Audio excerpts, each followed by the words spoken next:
LDF സർക്കാരിൻ്റെ 2021 പ്രകടന പത്രികയിൽ പറഞ്ഞിട്ടുണ്ടായിരുന്നു ആശാ വർക്കേഴ്സ് ഉൾപ്പെടെയുള്ള എല്ലാ സ്കൂം വർക്കേഴ്സിനും 700 രൂപ മിനിമം വേജസ് അനുവദിക്കുമെന്ന്. അതും മറ്റു ആനുകൂല്യങ്ങൾ ഘട്ടം ഘട്ടമായി വർദ്ധിപ്പിക്കുമെന്നാണ് അവരുടെ ആ 45 ഖണ്ഡിക ആ പ്രകടന പത്രികയിൽ വ്യക്തമാക്കുന്നത്. ബഹുമാനിയായ സമരസമിതിയുടെ നേതാവ് മനസ്സിലാക്കേണ്ടത്, നിങ്ങൾ പ്രകടന പത്രികയിൽ പറഞ്ഞ വാഗ്ദാനം കുറെ അധികം ദിവസങ്ങളായി ഇവർ പറയുന്നുണ്ട്. പ്രകടന പത്രികയിലെ വാഗ്ദാനം എന്താണ്? അങ്ങ് മനസ്സിലാക്കേണ്ടത്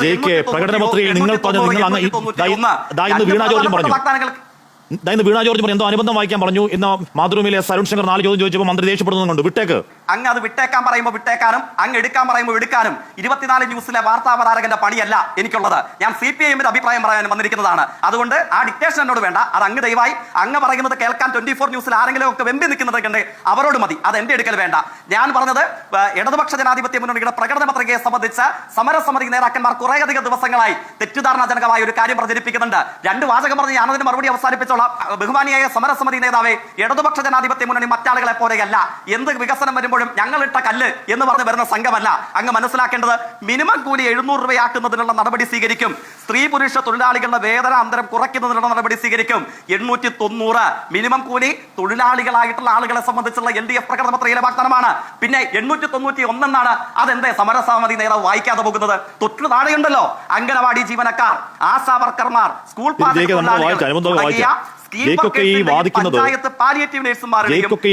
വാദിക്കുന്നത് കുറച്ച് ദരിദ്രവാസികളായ ആ വാക്ക് ഉപയോഗിക്കാം. എന്തിനാണ് ഇടപെടുന്നത്? സമരസമിതി നേതാവ് പറഞ്ഞ തെറ്റിദ്ധാരണാജനകമായ ഒരു നുണ ഇടതുപക്ഷ ജനാധിപത്യ മുന്നണിയുടെ പ്രകടന പത്രികയെ കോട്ട് ചെയ്ത് ഞാൻ പറയുമ്പോൾ അങ്ങ് അതിനെ തടസ്സപ്പെടുന്നത് എന്തിനാണ്? സമരസമിതി നേതാവ് 700 രൂപ എന്ന നിലയിൽ ദിവസവേതനം വർദ്ധിപ്പിക്കുമെന്ന് പ്രകടന പത്രിക വാഗ്ദാനം ആശാ വർക്കർ ഉൾപ്പെടെയുള്ള കേന്ദ്ര സർക്കാരിന്റെ സ്കീം തൊഴിലാളികളെ സ്കീം വർക്കേഴ്സിനെ സംബന്ധിച്ചുള്ളതല്ല.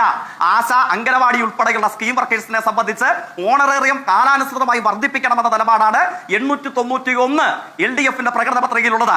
അതുകൊണ്ട് അങ്ങ് നുണ പറഞ്ഞു എന്ന് ഞാൻ പറയുന്നില്ല. പക്ഷേ തെറ്റിദ്ധാരണാജനകമായി അങ്ങയെ തെറ്റിദ്ധരിപ്പിച്ചതോ അങ്ങ് തെറ്റിദ്ധരിച്ചതോ ആകാം. നിങ്ങൾക്ക് ശ്രീ സുരേഷ് ഗോപി സാർ വന്നപ്പോൾ അവര് ഉല്ലാസിച്ചൊന്നും ആഘോഷിച്ചു. അയാൾ ഒരു സിനിമാ നടൻ കൂടെയല്ലേ? അദ്ദേഹം ഒരു സിനിമാ നടൻ കൂടെയാണ്. അത് ആലോചിക്കണം. ഇപ്പോൾ ഈ സമരത്തോട് അങ്ങ് ഓർമ്മിക്കുന്നുണ്ടാവും, അങ്ങയുടെ സാരഥ്യത്തിൽ തന്നെ ആശാപ്രവർത്തകരുടെ സമരസംബന്ധമായിട്ട് ഇതിനു മുമ്പും നമ്മൾ സംവാദത്തിൽ പങ്കെടുത്തിട്ടുണ്ട്. ബഹുമാനിയായ പാലക്കാട് നിയമസഭാ അംഗം ഉൾപ്പെടെയുള്ള സംവാദത്തിൽ നമ്മൾ ഒരുമിച്ച് നടത്തിയിട്ടുമുണ്ട്. പക്ഷേ ആ ഘട്ടത്തിലൊക്കെ സമരത്തോട് വളരെ മാന്യമായി, സമരത്തിൽ യാതൊരു തെറ്റും ആരോപിക്കാനില്ല. CPIMന്റെ സംസ്ഥാന സെക്രട്ടറി ആ സമയത്ത് സമരസംബന്ധമായിട്ട് പറഞ്ഞ അഭിപ്രായത്തെ ഉയർത്തിപ്പിടിച്ചുകൊണ്ട് തന്നെയാണ് ഞാൻ ഇത്തരം സംവാദങ്ങളിലൊക്കെ പങ്കെടുത്തിട്ടുള്ളത്. പക്ഷേ ഇന്നു മുതൽ ആശാപ്രവർത്തകരുടെ സമരസംബന്ധമായ സംവാദത്തിലിരിക്കുമ്പോൾ എനിക്ക് ആ കാര്യത്തിൽ ചെറിയ ഒരു അഭിപ്രായ വ്യത്യാസം, അല്ലെങ്കിൽ എൻ്റെ അഭിപ്രായഗതിയിൽ ഒരു ചെറിയ മാറ്റം വന്നിട്ടുണ്ട്. ഇന്നു മുതൽ ഈ സമരരൂപം എങ്ങോട്ടേക്ക് എത്തി? ഞാൻ ഓർമ്മിക്കുന്നു, ഇന്നലെ ബഹുമാനിയായ ആരോഗ്യമന്ത്രി ന്യൂഡൽഹിയിൽ ചെല്ലുമ്പോൾ ആരോഗ്യമന്ത്രിയോട് ചോദിക്കുകയാണ് ഒരു മാധ്യമ പ്രവർത്തകൻ. സമരം ചെയ്യുന്ന ആശാപ്രവർത്തകർ പറയുന്നു അത്രേ, അവരുടെ വാക്കുകളെ കടമെടുത്തുകൊണ്ട് ആ മാധ്യമ പ്രവർത്തകൻ ചോദിക്കുകയാണ്, ഞങ്ങൾക്ക് വേണ്ടത് കേന്ദ്ര സർക്കാരിന്റെ ഇൻസെന്റീവിലെ വർധനവല്ല, ഞങ്ങൾക്ക് വേണ്ടത് സംസ്ഥാന സർക്കാരിന്റെ ഓണറേറിയത്തിലെ വർധനവാണ്. അതായത് BJPയെ പ്രതിക്കൂട്ടിൽ നിർത്താൻ ഞങ്ങളില്ല, മറിച്ച് കേരളത്തിലെ ഇടതുപക്ഷ ജനാധിപത്യ മുന്നണിയെ മാത്രം പ്രതിക്കൂട്ടിൽ നിർത്തിയാൽ മതി. അങ്ങനെ ഒരു സമീപനം ഈ സമരത്തിനുണ്ട്. അങ്ങനെ ഒരു സമീപനം ഈ സമരത്തിനുണ്ടെങ്കിൽ ഈ സമരം കേരളത്തിലെ സാധാരണക്കാരായ തൊഴിലാളികളുടെ ആവശ്യത്തെ മുൻനിർത്തിയുള്ള സമരമല്ല. ഈ സമരം ഒരു BJP രക്ഷാ യോജനയാണ്. കേരളത്തെയും ആശാപ്രവർത്തകരെയും 100 കോടി രൂപ കഴിഞ്ഞ ഒറ്റ വർഷം മാത്രം കൊടുക്കാതെ നരകിപ്പിച്ച് കേരളത്തോട് യുദ്ധപ്രഖ്യാപനം നടത്തിയിട്ടുള്ള RSSനെ രക്ഷിക്കാനുള്ള ഒരു RSS രക്ഷാ യോജന സമരമായി തിരുവനന്തപുരത്ത് സെക്രട്ടേറിയറ്റിന് മുമ്പിലെ സമരം മാറിയിട്ടുണ്ട്. എന്തുകൊണ്ട് മാറി? കാരണം എന്താ? നമ്മുടെ മുമ്പിലുണ്ടല്ലോ കേന്ദ്ര ആരോഗ്യ വകുപ്പിന്റെ ജോയിന്റ് സെക്രട്ടറി 2023-24 കാലയളവിൽ ബഹുമാനിയായ സഹപാനലിസ്റ്റ് സമരസമിതിയുടെ നേതാവ് ആശാപ്രവർത്തക, ഞാൻ മനസ്സിലാക്കുന്നു അങ്ങേക്കടക്കം കേരളത്തിലെ 26,000-ലധികം ആശമാർക്ക് യൂണിയൻ ഗവൺമെന്റ് നൽകാനുള്ളത് 100 കോടി രൂപയാണ്. 636.88 കോടി രൂപ ഒറ്റ വർഷം നൽകാതെ നമ്മുടെ കേരളത്തിന് അങ്ങടക്കമുള്ള ആശാപ്രവർത്തകർക്ക് നൽകാതെ കേരളത്തോട് യുദ്ധം പ്രഖ്യാപിച്ചിരിക്കുന്നു. അത് പിടിച്ചു വാങ്ങിക്കാനുള്ള ശ്രമത്തിലാണ് നമ്മൾ. അപ്പോഴോ ആ BJPയുടെ നേതാവ് നിങ്ങളുടെ സമരപ്പന്തലിൽ വരുന്നു, നിങ്ങൾക്ക് കിറ്റ് നൽകുന്നു, നിങ്ങൾ സെൽഫി എടുക്കുന്നു, നിങ്ങൾ ആർത്തുല്ലസിക്കുന്നു. BJP നേതാക്കന്മാർ വരുമ്പോൾ നിങ്ങൾ ആർത്തുല്ലസിക്കുന്നതിൽ എനിക്ക് അഭിപ്രായ വ്യത്യാസമല്ല. പക്ഷെ എന്താണ് ചോദിക്കേണ്ടിയിരുന്നില്ലേ? 2023-24 കാലയളവിൽ ബഹുമാനിയായ ആശാപ്രവർത്തകരെ നിങ്ങൾക്ക് ഏതെങ്കിലും ഒരു തവണ 10,000-ൽ കുറയാത്ത തുക കിട്ടാതിരുന്നോ? ഏതെങ്കിലും ഒരു മാസം യൂണിയൻ ഗവൺമെന്റ് നൽകാതിരുന്നു. നമ്മുടെ കേരളം ആശാപ്രവർത്തകർ അടക്കമുള്ള നമ്മുടെ നാടിനോട് RSS യുദ്ധം പ്രഖ്യാപിച്ചിട്ട് ആ യുദ്ധത്തോട് പോടാ പുല്ലേ എന്ന് പറഞ്ഞിട്ടാണ് ആശാപ്രവർത്തകർക്ക് അടക്കമുള്ള ശമ്പളം മുടങ്ങാതെ എടുത്ത് നൽകിയത്. പക്ഷെയോ ആ ആശാപ്രവർത്തകർക്ക് ശമ്പളം മുടക്കിയ RSS നേതാവിന് നിങ്ങളുടെ സമരപ്പന്തലിൽ ചുവപ്പ് പരവതാനി. ആങ്കർ കണ്ടില്ലേ BMSന്റെ ഇന്നലത്തെ പത്രക്കുറിപ്പ്? എന്താ BMS പറഞ്ഞിരിക്കുന്നത്? BMS പറയുന്നു, ഈ കാര്യങ്ങൾ അംഗീകരിച്ചില്ലെങ്കിൽ ഞങ്ങൾ എന്ത് ചെയ്യും? ഞങ്ങൾ ഇൻഡെഫിനിറ്റ് സ്ട്രൈക്കിലേക്ക് പോകും. BMS demands that you may take the initiative to call a joint trade union meeting immediately to discuss and resolve the issue of the ASHA workers. It also be brought to your notice. If issue is not resolved amicably, the Kerala Pradesh ASHA workers led by BMS will be compelled to go on an indefinite strike. എന്താ ആശാ പ്രവർത്തകർക്ക് ഇതിനോടുള്ള പ്രതികരണം? അങ്ങേക്കും നമ്മുടെ നാടിന് നൽകാനുള്ള 100 കോടി നൽകാതെ കേരളത്തോട് യുദ്ധം പ്രഖ്യാപിച്ചിരിക്കുന്നു. നിങ്ങളെ പട്ടിണി കിട്ടിട്ടില്ല കേരളത്തിലെ ഗവൺമെന്റ്. നിങ്ങളോട് മറ്റു പണികൾക്ക് പോകാൻ പറഞ്ഞിട്ടില്ല കേരളത്തിലെ സർക്കാർ. നിങ്ങളെ മാറോട് അടക്കി പിടിച്ചു. നിങ്ങളുടെ സമരപ്പന്തലിൽ നിങ്ങൾ മാലയിട്ട് സ്വീകരിച്ച് നിങ്ങൾ കിറ്റ് വാങ്ങി സെൽഫി എടുത്ത് പിരിഞ്ഞ RSSകാരൻ നമുക്ക് നൽകാനുള്ള 100 കോടി ഉൾപ്പെടെ 36.7 കേരളം നിങ്ങളെ മാറോട് അടച്ച് നിങ്ങളെ കാത്തു സംരക്ഷിച്ചോ? പ്രത്യേകത എന്താണ്? സുരേഷ് ഗോപിയുടെ കാര്യമല്ലേ പറയുന്നത്? അതെ, അത് ഉൾപ്പെടെയുള്ള എത്ര RSS നേതാക്കൾ? ഞാൻ പറയുന്നത് BJP നേതാക്കൾ RSS നേതാക്കന്മാർ ഇവരുടെ സമരപ്പന്തലിൽ വരുന്നു. ഞാൻ പറയുന്നത് BJPയുമായി ഒരു തരത്തിലും സമരയോജിപ്പിന് CPM ഇല്ല എന്ന് ജെക്ക് നിലപാടുണ്ടോ? BJPയുമായി ഒരു തലത്തിലും സമരയോജിപ്പിന് CPM ഇല്ല. വിഴിഞ്ഞം സമരകാലത്ത് VV രാജേഷും ആനാവൂർ നാഗപ്പനും പ്രതിപക്ഷ നേതാവ് നിയമസഭയിൽ പറഞ്ഞത് നമ്മൾ കണ്ടതാണ്. കണ്ടതല്ലേ നിയമസഭയിൽ പറഞ്ഞത് JC തോമസ് വിഷൽ കാണിക്കുക. താങ്കൾ ഇപ്പൊ പറഞ്ഞ എന്താ? താങ്കൾ ഇപ്പൊ പറഞ്ഞ സംശയം എന്താ ചോദിച്ചു? സംശയം വേണം JK. കഴിഞ്ഞെങ്കിൽ എനിക്ക് പറയാനുണ്ട്. പറയൂ. അങ്ങ് 4 തവണ ആവർത്തിച്ചു BJP നേതാവുമായിട്ടുള്ള ചിത്രത്തെ സംബന്ധിച്ച്. എനിക്ക് പറയാനുണ്ട്. എനിക്ക് പറയാമോ? പറയൂ. കഴിഞ്ഞെങ്കിൽ ഞാൻ അങ്ങോട്ട് പറയാം. ഒരു ചിത്രത്തെ എടുത്തു വെച്ചുകൊണ്ടാണ് അങ്ങ് ചമൽക്കാരം നടത്താൻ പുറപ്പെടുന്നതെങ്കിൽ ഒറ്റക്കുത്തിന് വിദ്യാർത്ഥിയെ കുത്തിക്കൊന്ന കേസിലെ പ്രതിയുമായിട്ട് അങ്ങ് ഞാൻ അങ്ങോട്ട് പറയാന്നേ. അങ്ങ് ആത്മരോഷ പ്രകടനം അവസാനിപ്പിക്കുക. അങ്ങേക്ക് ആങ്കർ എന്ന നിലയിൽ അങ്ങേക്ക് ചർച്ച നിയന്ത്രിക്കാനുള്ള അവകാശം ഉണ്ടെന്ന് കരുതി തോന്നിവാസം കാണിക്കരുത്. അങ്ങ് 4 തവണ ഒരേ കാര്യം ആവർത്തിച്ചല്ലോ. ഞാൻ അങ്ങോട്ട് പറയാം. എന്താണ് ഈ ചിത്രത്തിൽ തൃശൂർ എംപിയും കേന്ദ്രമന്ത്രിയും പാർലമെന്റ് നടക്കുമ്പോൾ അവിടെ പോകാതെ ഇവിടെ വന്ന് കിറ്റ് കൊടുത്തും പൊട്ടിച്ചിരിച്ചും ഈ സമരപ്പന്തലിൽ വന്നിരുന്നതിനോട് ഞങ്ങൾക്ക് രോഷപ്രകൃതം ഉണ്ട്. എന്തുകൊണ്ട് രോഷപ്രകൃതം? കാരണം ഈ സംഘം, ഈ ആശാപ്രവർത്തകർ അടങ്ങുന്ന 26,120 പറഞ്ഞ കേരളത്തിലെ ആശാപ്രവർത്തകർക്ക് മാത്രം 100 കോടി രൂപ കൊടുക്കാതെ പറ്റിച്ച നരാധവന്മാരാണ്. അവന്മാരുടെ കൂടെ ഫോട്ടോ എടുക്കുമ്പോൾ ഞങ്ങൾക്ക് പൊള്ളും. അവന്മാരുടെ കൂടെ കെട്ടിപ്പിടിച്ച് വാങ്ങിക്കുമ്പോൾ ഞങ്ങൾക്ക് അത് സമരപ്പന്തലിൽ ഇരിക്കുന്നവർക്കും അങ്ങേക്ക് ഇടയ്ക്കിടയ്ക്ക് ഇടപെട്ട് ചർച്ച നയിക്കാനാണെങ്കിൽ അങ്ങ് നയിച്ചു. എന്നെ അങ്ങ് ഒഴിവാക്കിയില്ല. അങ്ങയുടെ ചോദ്യത്തിന് എനിക്ക് മാന്യമായി മറുപടി പറയാൻ അവസരം നൽകണം. അതാണ് ഒരു മാന്യമായ സംവാദം. അതാണ് മാന്യമായ ആങ്കറിങ്. അതല്ല അങ്ങേക്ക് തോന്നുമ്പോൾ ഇടപെട്ട് തോന്നിവാസം പറയാനുള്ള ഏർപ്പാടാക്കിയിട്ടാണ് ഈ സംവാദത്തെ മാറ്റാൻ ഉദ്ദേശിക്കുന്നതെങ്കിൽ അങ്ങേക്ക് ഇഷ്ടമുള്ള അടിമ സംഘത്തെ കൊണ്ടുപിടി ഇരുത്തിക്കോണം. അതിന് CPIഎമ്മിന്റെ പ്രതിനിധിയെ കിട്ടില്ല. ഞാൻ അങ്ങയോട് ഈ ഘട്ടത്തിൽ തന്നെ നിലപാട് പറഞ്ഞേക്കാം. അങ്ങ് ചോദ്യം ചോദിച്ചോ, അങ്ങ് ചിത്രം കാണിച്ചോ, നിയമസഭയിൽ പ്രതിപക്ഷ നേതാവ് നടത്തിയ എല്ലാ ആരോപണങ്ങളെയും അങ്ങയുടെ വാദമാക്കി എടുത്തു വെച്ച് അംഗം അവതരിപ്പിച്ചോ, എനിക്ക് വിയോജിപ്പില്ല. പക്ഷെ മറുപടി പറയാൻ തുടങ്ങുമ്പോ അതിനിടയ്ക്ക് വീണ്ടും കയറി ഇടപെട്ടിട്ട് സംവാദത്തെ 4ാം കിട ഏർപ്പാടാക്കി മാറ്റുന്ന ആങ്കറിംഗ് അങ്ങ് നടത്തരുത്. കാരണം എന്താണ്? ഞാൻ പറഞ്ഞു, BJP നേതാക്കന്മാർ സമരപ്പന്തലിൽ വന്നതിൽ എനിക്ക് കേരളത്തിലെ ഇടതുപക്ഷത്തിന് യുക്തിക്ക് മറവി സംഭവിച്ചിട്ടില്ലാത്ത കേരളത്തിലെ അന്തസ്സുള്ള മനുഷ്യർക്ക് വിയോജിപ്പുണ്ട്. എന്താ വിയോജിപ്പ്?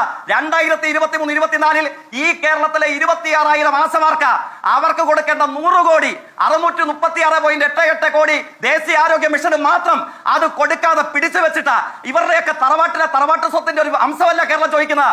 ഞാനും അങ്ങയും ഇവരും ഒഴുക്കുന്ന വിയർപ്പിന്റെ ഓഹരിയാണ്. അത് പിടിച്ചു വെച്ച BJPക്കാർ കേരളത്തിലെ ആശാപ്രവർത്തകരെ പട്ടിണിക്കിട്ട് കൊല്ലാൻ നോക്കിയവന്മാർ അവന്മാർ വരുമ്പോ മാലയിടാനും കിറ്റ് സ്വീകരിക്കാനും പുല്ലുവിലയാണ്. 436 ദിവസം അങ്ങ് മനസ്സിലാക്ക. 436 ദിവസം മഴയും വെയിലും കാലാവസ്ഥയുടെ നാനാഭാഗങ്ങളെയും അഭിസംബോധന ചെയ്ത് പാളയം രക്തസാക്ഷി മണ്ഡപത്തിന് മുമ്പിൽ വിഴിഞ്ഞം പദ്ധതി യാഥാർത്ഥ്യമാക്കുക എന്ന മുദ്രാവാക്യം മുടക്കി സമരം ചെയ്തവരാണ്. അങ്ങേക്കറിയില്ലേ? അങ്ങേക്കറിയില്ലെങ്കിൽ 24-ൽ പഴയ ഫയലുകൾ ആർക്കൈവിൽ സൂക്ഷിച്ചിരിക്കുന്ന ഇടതുപക്ഷ ജനാധിപത്യ മുന്നണിയുടെ മുദ്രാവാക്യമായിരുന്നു വിഴിഞ്ഞം യാഥാർത്ഥ്യമാക്കുക എന്നുള്ളത്. അങ്ങ് പരിശോധിക്കുക. എന്തിനാ നിങ്ങൾ ഇങ്ങനെ സ്ത്രീകളുടെ ആക്ഷേപമായിട്ട് സംസാരിക്കുന്നത്? അംഗീകരിച്ചൂടെ? നിങ്ങളുടെ സ്ത്രീപക്ഷം എല്ലാം ചെയ്യുന്ന വനിതാ മതിൽ കെട്ടുകയും സ്ത്രീ സൗഹൃദം ആചരിക്കുകയും ചെയ്യുന്ന ഗവൺമെന്റില് നിങ്ങളൊരു യുവാവല്ലേ? നിങ്ങൾ മുമ്പ് വന്നവരൊക്കെ ഒരു വയസ്സാണ് ടീമിൽ പെടുത്താം. പക്ഷേ നിങ്ങളുടെ ചെറുപ്പക്കാരനല്ലേ, അതോട്ടൊന്ന് ആലോചിക്കണ്ടേ അങ്ങനെ പറയണമെന്ന്? ജയിക്കിന് എത്ര വയസ്സുണ്ടെന്നൊന്നും എനിക്കറിയില്ല, പക്ഷേ ഞാൻ 43 വയസ്സുള്ള ഒരു സ്ത്രീയാണ്. ഒന്ന്, ബഹുമാനിയായ സമരസമിതി നേതാവ് മനസ്സിലാക്കേണ്ടത്, ഞാനോ അല്ലെങ്കിൽ ഇടതുപക്ഷ രാഷ്ട്രീയത്തിന്റെ പ്രതിനിധിയായി വന്നിട്ടുള്ള ഒരാളും അങ്ങേ വ്യക്തിപരമായി ആക്ഷേപിക്കാനോ അപകസിക്കാനോ ശ്രമിച്ചിട്ടില്ല.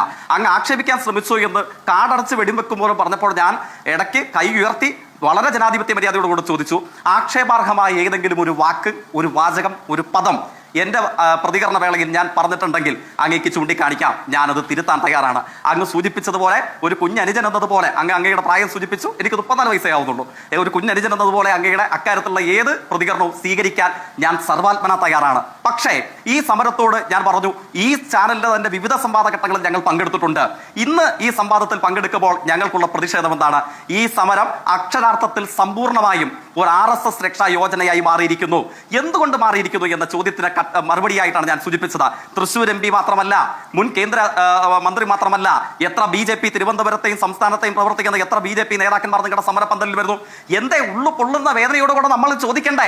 അങ്ങേക്ക് വ്യക്തിപരമായി മാത്രമല്ലല്ലോ, ഇന്ന് നിരാഹാരം ഇരിക്കുന്ന 3 ആളുകളുണ്ടല്ലോ.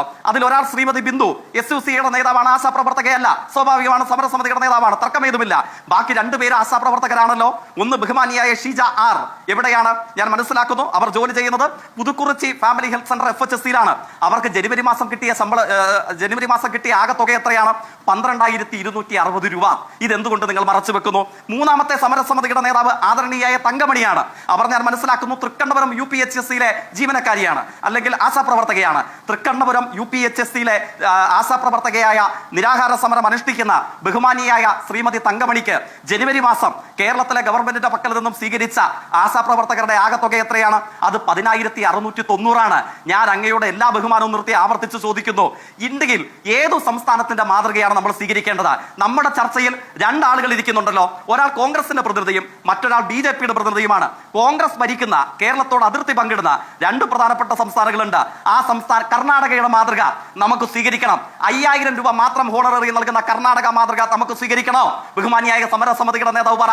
അതോ സർക്കാർ ജീവനക്കാർക്ക് പോലും ശമ്പളം കൊടുക്കാൻ ഞങ്ങളുടെ ഈ പണമില്ല, 1-ാം തീയതി ശമ്പളം ചോദിക്കുന്നത് ഗവൺമെന്റിനോടുള്ള വെല്ലുവിളിയാണ് എന്ന് പറഞ്ഞ ആ തെലങ്കാന മുഖ്യമന്ത്രി, കോൺഗ്രസ് പ്രതിനിധിയുടെ നേതാവ്, ആ തെലങ്കാന മാതൃക നമുക്ക് സ്വീകരിക്കണോ? അതോ ഇന്നലെ രാജ്യസഭയിൽ ബീഹാറിന്റെ MP RJD എന്ന വേറൊരു രാഷ്ട്രീയ പാർട്ടിയുടെ നേതാവ്, ഡൽഹി സർവകലാശാലയിൽ ഹിസ്റ്ററി വിഭാഗത്തിന്റെ തലവൻ കൂടിയായിരുന്ന ഡോക്ടർ മനോജ് ദാ പറയുന്നു, എന്റെ സംസ്ഥാനമായ ബീഹാറിൽ ആശാപ്രവർത്തകർക്ക് വെറും 2,000 മാത്രമാണ് കൊടുക്കുന്നത്.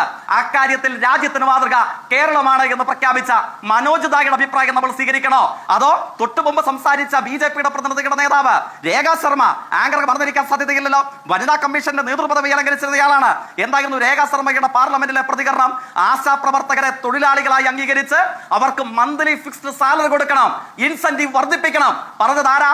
CATU നേതാവല്ല, അല്ലെങ്കിൽ CPM നേതാവല്ല, RSSന്റെ പ്രചാരകയും ദേശീയ വനിതാ കമ്മീഷന്റെ നേതൃപദവി അലങ്കരിച്ചിരുന്ന ആളുമായിരുന്ന ഹരിയാനയിൽ നിന്നുള്ള MP ആയിരുന്ന രേഖാ ശർമ്മയാണ്. നമ്മുടെ ആവശ്യം എത്രയാണ്? നമ്മുടെ ആവശ്യം എന്ന് പറയുന്നത് അംഗനവാടി ആശാ വർക്കർമാർ ഉൾപ്പെടെയുള്ള വിവിധ കേന്ദ്ര സർക്കാർ സ്കീമുകളുടെ തൊഴിലാളികളെ അല്ലെങ്കിൽ പ്രവർത്തകരെ തൊഴിലാളികളായി അംഗീകരിക്കണം. തൊഴിലാളികളായി അംഗീകരിക്കുന്ന ഘട്ടത്തിൽ മാത്രമാണ് നമ്മൾക്ക് ശമ്പള വർധനവ് എന്ന അഭിമാനാർഹമായ ഘട്ടത്തിലേക്ക് വളരാൻ വേണ്ടി കഴിയുക. എന്താ ആ മുദ്രാവാക്യം നിങ്ങളുടെ സമര പന്തലിൽ വന്ന RSS നേതാക്കന്മാരോട് ഉന്നയിക്കാൻ നിങ്ങൾ മറന്നു? അവിടെയാണ് ഞങ്ങൾക്ക് പ്രതിഷേധമുള്ളത്, അവിടെയാണ് ഞങ്ങൾക്ക് വിയോജിപ്പുള്ളത്. ഈ കോൺഗ്രസ് മാതൃക നമുക്ക് സ്വീകരിക്കണോ? 5 വർഷം കൊണ്ട് 500 വർദ്ധിപ്പിച്ച കോൺഗ്രസ് വേണോ?